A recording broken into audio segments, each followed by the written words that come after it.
할렐루야. 우리들은 시각적으로 볼거리가 너무 많은 시대에 살고 있습니다.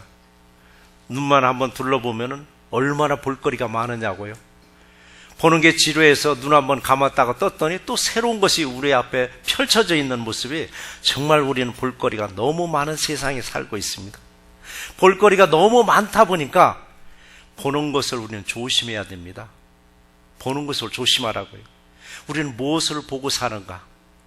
여러분, 무엇에 초점을 맞추고 살아가는가? 나의 시선은, 여러분들의 시선은 어디에 고정되어 있는가?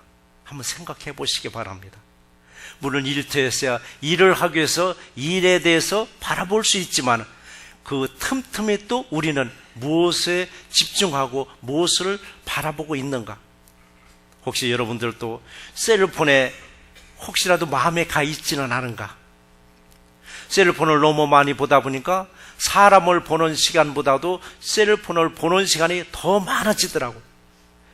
우리는 셀폰을 너무 많이 보다 보니까 목도 굽어진다고 합니다. 목이 굽어졌더라고요. 고려 말기에 그 장군 최영 장군이 그런 말을 했잖아요.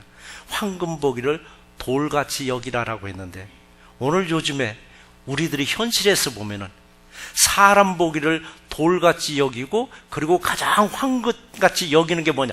여러분의 손바닥 안에 있는 셀폰이더라고요. 나는 그렇지 아니한가?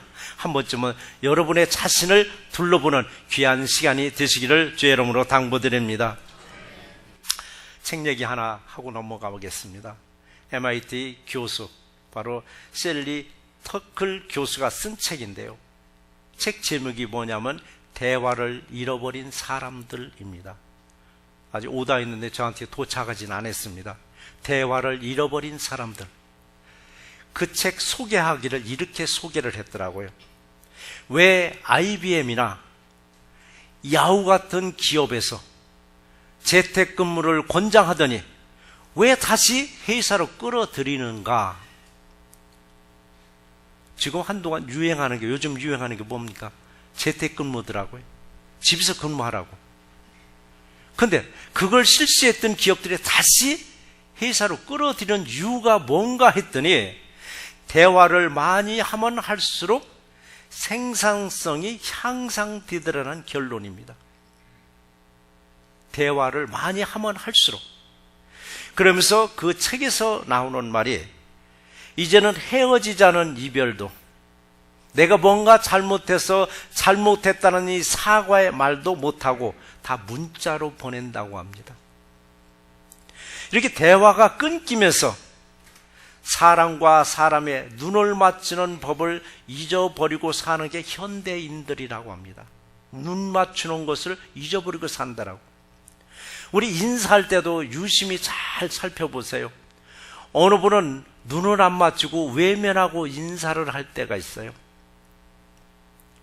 그래서 그분들을 자세히 들여다보니까 사람과의 관계보다는 셀로폰에, SNS에 여기에 집중하는 분들이 사람 얼굴 보기를 두려워하더라고요. 한국에서는 지금 전화 울렁증이라는 용어가 생겼더라고요. 전화 울렁증. 대화를 하지 않고 다 문자로 대화를 하다 보니까 전화가 오면 겁이 덜컥 난답니다. 무슨 말을 해야 될지 모르겠다고. 더 놀라운 건 프랑스에서는 말하기 데이가 다 생겼더라고요. 말하기 데이. 웅변학은 또 다른 겁니다. 말하기 데이. 사람들이 점점 말을 하지 않고 지내다 보니까 말을 못한다 합니다. 말하기 연습하는 학원이 다 생겼다고, 프랑스에서는. 우리 심각한 문제입니다. 심각한 문제. 사람과 사람 사이에서 눈을 맞추지 아니하고 어딘가 쉴 새 없이 눈을 맞추는 대상이 있는데 뭔가 했더니 셀폰이더라고요. 셀폰을 보는 모습을 한번 잘 보세요. 마치 순국선열에게 묵념하는 모습이 나오더라고요. 그래서 새로운 용어가 있다고 언젠가 제가 소개했죠. 수구리족이라고. 수구리족이라고. 목의 하중에 굉장히 간다고 하더라고요. 목의 하중이에요. 자, 우리 모두는 머리를 들고 지금도 우리를 살펴보고 계시는, 굽어 살펴보고 계시는 하나님을 바라보시기 바랍니다. 때로는 여러분 먼 산을 바라보시고 때로는 하늘을 바라보는 우리 모두가 되셔서 수그리지 말고 당당하게 앞을 내다볼 수 있기를 주의 이름으로 축원합니다. 그래요, 저와 여러분들은 주로 어디를 보느냐에 따라서 여러분의 삶이 바뀌어집니다. 무엇을 바라보냐에 따라서 여러분 무엇을 바라보시겠습니까? 히브리서 12장 2절에서 말씀하셨습니다. 믿음의 주요 또 온전하게 하시는 이인 예수를 바라보자라고 말씀하셨습니다. 우리들의 믿음을 온전케 하시는 예수님만을 바라보는 우리 모두가 되시기를 주의 이름으로 축원합니다. 오늘 우리들에게 주시는 생명의 말씀의 첫 번째 말씀이 무슨 말씀을 주시느냐면 주님께 선택된 나는 복이 있도다라고 했습니다. 여러분들은 복이 있는 사람이라고 여기시죠? 아멘대로 이루어질 줄 믿습니다. 이 시간 여러분 모두는 누구를 바라봐요? 지금은 저를 바라보고 있습니다. 제 입에서 무슨 소리가 나오는가 지금 보고 계시고 듣고 계시고자 저한테 시선을 집중했습니다. 근데 저보다도 더 뒤쪽에 앉아있는 우리 성가대원들은 제 실물을 보려니까 옆구리밖에 안 보이니까 저 앞에 있는 화면에 영상만 좀 보고 계시더라고요. 자, 우리 한번 생각해 보시자고요. 동일한 저의 모습을 여러분들은 똑같이 봤습니다. 제 입에서 나오는 소리를 여러분 귀로 똑같이 들었습니다. 하지만 바라보는 마음의 눈에 따라서 저에게서 무엇을 보았는가는 다 각각 다르게 말하더라고요. 아, 오늘 모습이 참 은혜스러웠어.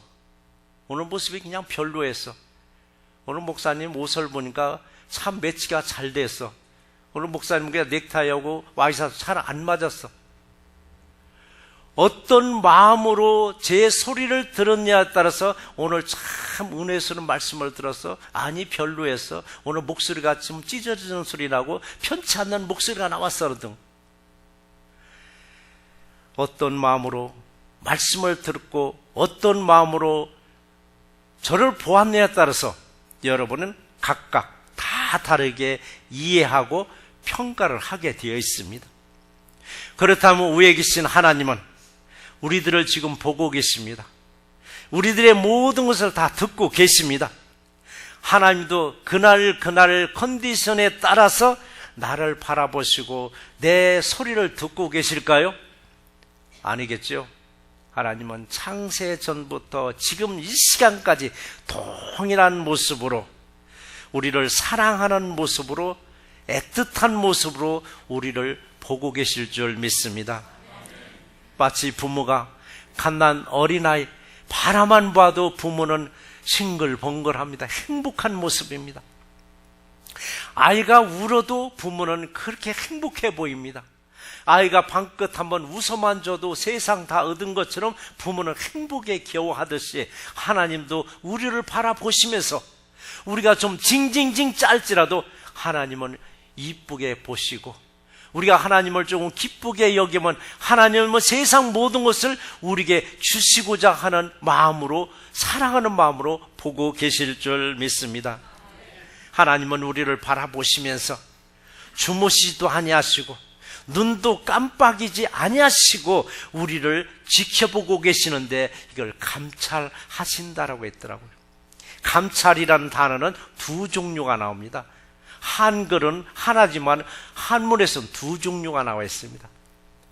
감찰의 뜻이 하나는 뭐냐면은 나를 감시하기 위해서 지켜보는 게 또 감찰입니다. 나를 감시하기 위해서. 또 하나의 감찰은 나를 도와주려고 나를 보호해 주려고 보고 계시는 것도 감찰입니다. 하나님은 저와 여러분들을 도와주시려고 눈도 깜박이지 아니하시고 지켜보고 계시니 여러분 얼마나 행복해요. 나는 행복한 사람이라고 고백할 수 있는 우리 새내기 모두가 되시기를 주의 이름으로 축원합니다. 한번 우리 또 다시 한번 사랑하는 것을 생각해 보자고요. 사람이 사람을 사랑할 때 하나님의 마음으로 하나님의 시선으로 사랑할 수는 도저히 없습니다. 하나님은 주무시지도 않고 눈도 깜빡이지 않고 사랑하는 마음으로 우리를 지켜봐 주지만 우리는 아무리 사랑하는 관계일지라도 잠자는 동안에는 내가 바라볼 수 없고 내가 각각 헤어져서 일하는 동안에는 서로가 바라볼 수가 없습니다. 그러나 하나님은 한순간도 한눈 팔지 아니하고 나를 지켜봐 주시니 여러분 항상 감사하시고 내게 주어진 행복을 마음껏 누리는 우리 새롭게 모두가 되시기를 주의 이름으로 축원합니다. 오늘 12절의 기록을 보시면 여호와를 자기 하나님 나라로 삼은 나라 곧 하나님의 기업으로 선택된 백성은 복이 있도다라고 말씀하셨습니다. 그래요, 여러분. 선택되었다고 다 복은 아닙니다. 하나님께 선택되었으면 그 다음에는 뭐냐면은 저와 여러분들 마음 안에 하나님 나라를 세워야 합니다. 세상에서는 나라 안에 또 하나 나라를 세우면은 이건 역적이요 반역이 됩니다. 미국이라는 나라 안에 또 하나 나라를 세워보세요. 이건 당장 잡혀갑니다. 그런데 저와 여러분 안에는 세상에 있던 나라를 빼버리고 하나님 나라로 다시 세워졌을 때 하나님이 저와 여러분과 동행하시면서 여러분들을 굽어 살펴주실 줄 믿습니다. 여러분 안에 하나님 나라가 세워져 있는가? 아니면 세상 나라만 가득 세워져 있는가? 오늘 시간에 하나님 나라로 다시 세워지는 우리 모두가 되시기를 주의 이름으로 축원합니다. 우리 하나님은 우리와 동행하시면서 우리에게 무엇을 주시는가 했더니 13절에 보니까 여호와께서 하늘에서 굽어보사 모든 인생을 살피시며 라고 했습니다. 굽어보사라고 했습니다. 굽어보사는 나는 사극에서만 나오는 용어인 줄 알았습니다. 사극에서 굽어보사라는 말이 많이 나옵니다. 그래서 한글 사전을 찾아봤더니 굽어보다라는 말이 무슨 얘기 했더니 아랫사람을 도와주려고 살펴보는 게 굽어보다라고 했습니다. 오늘 13절에서는 굽어보사라고 나와 있는데 14절에서는 굽어살피더라라고 했습니다. 굽어살핀다는 건 뭐냐? 아랫사람을 사정을 살펴본다는 것이 굽어살펴보사라고 했습니다. 항상 하나님이 굽어 살펴주는 사람이 여러분 복된 사람입니다. 굽어 살펴주시니까 여러분이 쓰러졌을지라도 언제든지 벌떡 일어서서 뛰어갈 수가 있습니다. 사극에서는 우리가 뭐라고 말합니까? 전하 그 다음에 뭐예요? 굽어 살펴주시옵소서가 아니라 우리는 주님 우리를 굽어 살펴주시옵소서라고 하니까 여러분이 쓰러져서 다시는 못 일어날 것 같은데 벌떡 이렇게 세워주십니다. 이렇게 전보다도 더 큰 힘으로 더 큰 능력으로 세상을 헤쳐나가고 승리하게 해주시는 하나님께 감사와 영광을 돌리는 우리 모두가 되시기를 주의 이름으로 축원합니다. 선택된 나를 두 번째 주시는 말씀 뭐냐면 굽어 살피고 계십니다. 굽어 살피고 누가 누구를 하나님이 저와 여러분들을 굽어 살펴보고 계심을 여러분 믿으시기 바랍니다. 다시 우리 보는 문제를 한번 생각해 보자고요. 잠자는 시간 빼고는 우리들의 눈은 쉴 새 없이 무언가를 지금 바라보고 있습니다. 쉴 새 없이 무언가를 바라볼 때 성경을 쉴 새 없이 바라보면 얼마나 좋겠어요. 근데 성경 보기를 우리는 돌같이 여기지 마시고 성경 보기를 황금같이 여기셔야만 안 됩니다. 쉴 새 없이 보는 것 중에 하나가 TV를 본다든지 셀폰에 어떤 영상을 본다든지 밖에 경치를 본다든지 때로는 대화하는 사람들을 얼굴을 본다든지 그러실 거예요. 그렇다면 지금 이 시간에 하나님은 무엇을 보고 계실까? 하나님이 찾는 자는 예배하는 자를 찾는다고 말씀하셨습니다. 찾는다는 것은 눈으로 찾지 손가락질 하진 않을 겁니다. 그 하나님이 보시는 사람은 누군가 했더니 예배하는 사람을 보고 계시다고 말씀하셨습니다. 오늘 이 시간에도 예배하는 저와 여러분들을 보고 계심에 감사하는 우리 모두가 되시기를 주의 이름으로 축원합니다. 그런데 예배하는 우리를 보실 때 감찰하십니다. 뭐를 감찰하시는가? 정말 순종하는 예배자인가? 순종하는 예배자인가? 아니면 사울 왕처럼 형식적인 예배자인가? 이걸 하나님은 감찰하고 계십니다. 또 사람의 눈으로 볼 수 있는 이 각도가 있습니다. 좌우 상하 각도는 과연 얼마로 볼 수 있을까? 여러분의 한눈에 뒷모습은 볼 수가 없고 아주 옆모습도 볼 수가 없습니다. 사람이 볼 수 있는 각도는 약 120도로 볼 수 있다고 합니다. 수평, 수직으로 해서 끝과 끝은 우리가 볼 수가 없습니다. 이게 180도입니다. 근데 물고기 눈은 몇 동간 180도로 갑니다. 끝과 끝, 아래, 상하를 완전히 볼 수 있는 눈이 물고기 눈이라고 합니다. 자, 그렇다면 하나님의 눈은 몇 도쯤 될까? 몇 도요? 360도. 너무 잘 아세요. 레이더와 같은 거예요. 하나님의 눈은 뒤에도 달려 있습니다. 뒷모습까지도 세세히 구석구석까지 살펴고 계십니다. 근데 하나님의 눈에는 눈에 보이는 것만 보이는 줄 알았더니 눈에 보이지 않는 우리들의 심장까지도 감찰하신다고 말씀하셨습니다. 그러니까 우리는 하나님 앞에 아무것도 숨길 것이 없습니다. 적나라하게 보여주고 있으니까 하나님 앞에 항상 정직한 신앙생활하는 우리 새날교회 모두가 되시기를 주의 이름으로 축원합니다. 그러니까 여러분이 아무리 깊고 깊은 동굴속에 숨었을지라도, 여러분이 아무리 깊고 깊은 계곡에 숨었을지라도 하나님 보시기에는 어항 속에 있는 물고기 보듯이 투명하게 우리를 좀 보고 계십니다. 우리의 심령조차도 감찰하시고 계시니까 여러분 어디로 숨으시겠어요? 서울대 교수 배철한 교수님의 쓴 책, 이 책은 몇 년 전에 제가 얘기했는데 지금도 간간히 그 책 제목을 울겨 먹습니다. 신의 위대한 질문이라는 책입니다. 신의 위대한 질문. 하나님은 인간을 창조하시고 첫 번째 무슨 말을 하셨을까? 무슨 질문을 하셨을까? 아담과 하와가 하나님의 법을 어기고 하나님의 얼굴이 무서워서 나무 사이에 숨어 있었습니다. 이때 하나님이 질문합니다. 이게 첫 번째 질문입니다. 네가 어디 있느냐라고. 나무 사이에 숨어있는 아담과 하와가 어디 있는지 몰라서 네가 어디 있느냐고 질문했겠느냐고요. 빤히 보면서도 무슨 대답을 할까 그걸 궁금해서 물어보는데 하나님은 지금도 저와 여러분들에게 질문하십니다. 이 자리에 계신 분들한테 질문하는 게 아니라 예배를 벗어난 사람들에게 네가 어디 있느냐고 질문하십니다.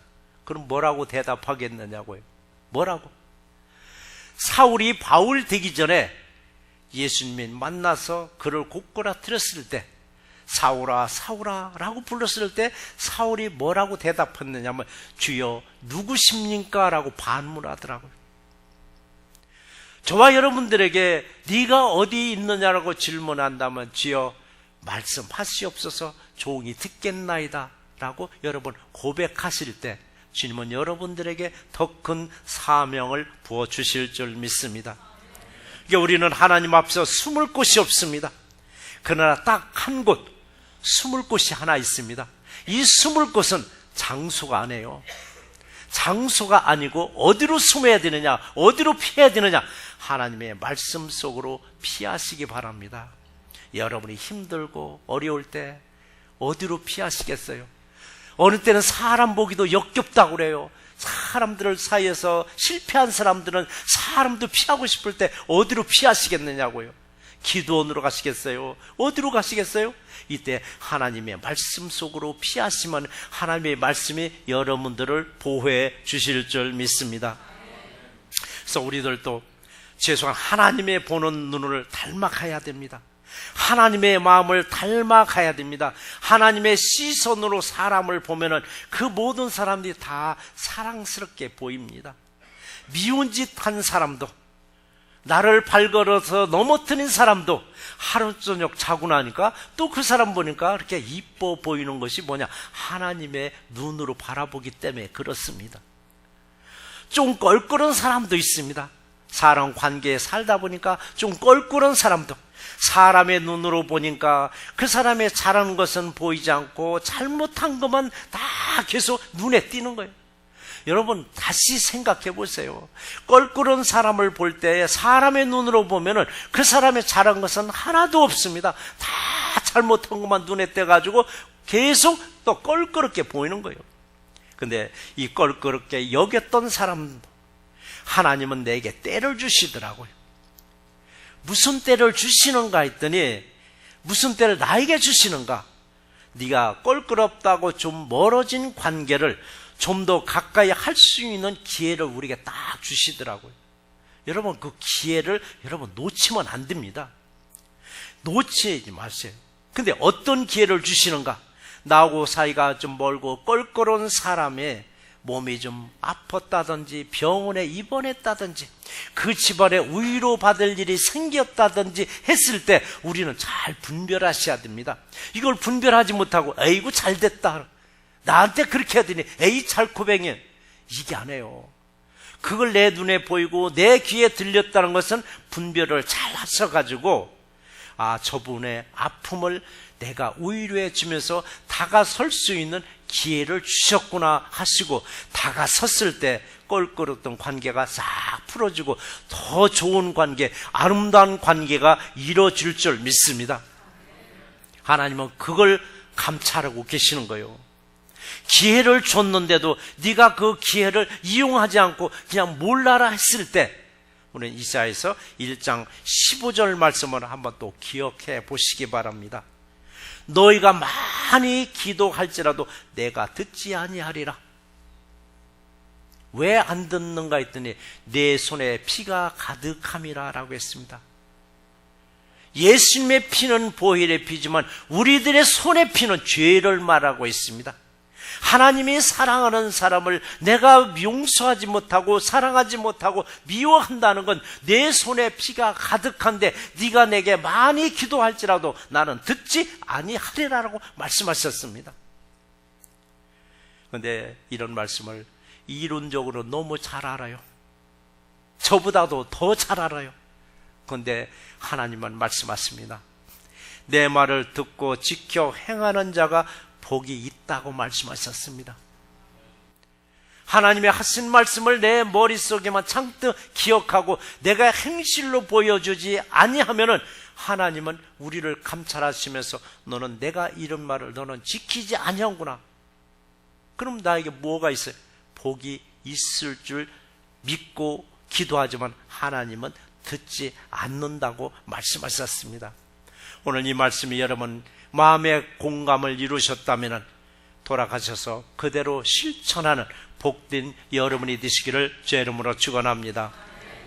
그래요. 하나님은 나만 지켜보고 나만 굽어 살펴보는 줄 알았는데 이 세상 전체를 굽어 살펴보고 계시고 천하 만민을 다 사랑하고 계시다라고 요한복음 3장 16절에서 말씀하셨습니다. 하나님이 세상을 이처럼 사랑하사 독생자를 주셨으니 이는 그를 믿는 자마다 멸망하지 않고 영생을 얻게 하려 하심이라고 말씀하셨습니다. 독생자는 누굴까요? 하나님의 아들 예수 그리스도를 말씀합니다. 독생자 예수님은 이 땅에 권세를 누리려고 하늘 보좌를 버리고 오신 게 아닙니다. 왜 오셨는가 했더니 죽으려고 오셨습니다. 죽으려고. 그리고 십자가에 죽으셨습니다. 누구 때문에 죽었느냐 얘기요. 누구 때문에? 우리 한 사람 한 사람, 저와 여러분 한 사람을 위해서 이 땅에 오셔서 죽으셨습니다. 그런데도 불구하고 내가 은혜가 떨어지고 나니까 예수님 십자가에 죽으시면 이웃집, 죄 많이 지은 것 같은 이웃집 아저씨, 아주머니를 위해서 오신 것으로 착각하더라고요. 주님은 왜 이 땅에서 죽으셨는가? 저와 여러분들의 죄를 사해 주시려고 죽으셨습니다. 예수님 십자가에 매달린 거 나를 위해서 대신 매달리신 것입니다. 그래서 힘이 없어서 매달려 죽은 거 아닙니다. 장사한 지 사흘 만에 죽은 자 가운데서 부활하셨습니다. 부활하신 예수님을 믿는 자마다 멸망의 길에서 죽음에서 건져 주셨습니다. 즉 죽어도 죽지 아니하는 영원을 얻게 하심이라고 말씀하셨습니다. 구원에 감사하는 우리 모두가 되시기를 주의 이름으로 축원합니다. 지금도 하나님은 이 땅에서 한 사람도 멸망하지 아니하고 다 구원받기를 원하신다라고 우리 베드로후서 3장 9절에서 말씀하시기를 주께서 오래 참으사, 주께서 아주 오래 참으사 아무도 멸망하지 아니하고 다 회개하게 이르기를 원하신다고 말씀하셨습니다. 이 모습이 하나님의 마음이요, 이 모습이 하나님이 우리를 보는 시선이기도 합니다. 때로는 그래요. 사람과 사람 사이에서 이렇게 부딪히다 보니까 주는 것 없이 미움받는 사람들도 있더라고요. 괜히 왼수지간이 된 사람들도 있더라고요. 나는 그 사람이 미웠고 나는 그 사람의 왼수 같은데 하나님은 그 사람을 끔찍하게도 사랑하고 계십니다. 그러니까 하나님은 나만 바라보고 계심이 아닙니다. 내가 좋아하지 않는 사람도 하나님은 사랑하고 계십니다. 하나님은 내가 사랑하지 않는 사람도 사랑하시면서 끊임없이 그 사람을 보호하고 계시더라고요. 여러분, 우리들도 내가 미워하는 사람을 하나님이 사랑하니까 나도 그 사람을 사랑하고 나도 그 사람을 살펴볼 수 있는, 이웃을 내 몸과 같이 사랑할 수 있는 능력을 받는 우리 모두가 되시기를 주의 이름으로 축원합니다. 우리도 하나님의 시선을 닮아서 점점점 하나님의 마음으로, 하나님의 눈으로 닮아가는 우리 새롭게 모두가 되시기를 주의 이름으로 축원합니다. 오늘 말씀을 정리해 보겠습니다. 오늘 14절에서 말씀하셨습니다. 곧 그가 거하시는 곳에서 세상의 모든 거민들을 굽어 살피시는 도다라고 했습니다. 그가 거하시는 곳은 어디냐? 하나님 나라를 말하고 있습니다. 세상의 모든 거민은 이 땅에 살고 있는 모든 사람들, 바로 저와 여러분들을 말하고 있습니다.